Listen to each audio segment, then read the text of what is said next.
টাকাটা হয়তো আমার দাদার কাজে লাগে নাই, কাফনের কাপড়টাই কাজে লাগছিল। দুঃখ ভরা মনে বলতে হয় যে 900 টাকা আর একটা কাফনের বিনিময়ে এই জায়গাটা সম্পূর্ণ বিক্রি করে দেয়। আমার কাকা ছিল বিখ্যাত জুয়ারি, জুয়া খেলে সে 900 টাকা হাইরে যায়।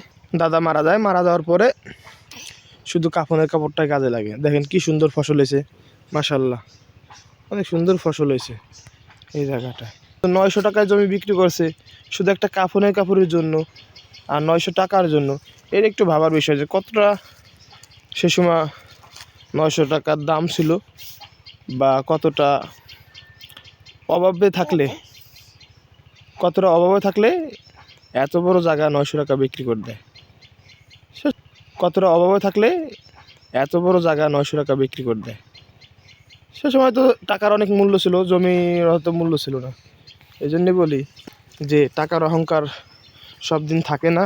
সকালবেলা ধনীরে তুমি ফকির, সন্ধ্যাবেলা একটা প্রবাদ বাক্য আছে, মানুষ কোন সময় কি হয়ে যাবে, কোন সময় কি করবে, এটা হয়তো কেউই জানে না। আসলে অহংকার নিয়ে লাভ নাই। সবাই মানুষ, মানুষের জন্যই মানুষ।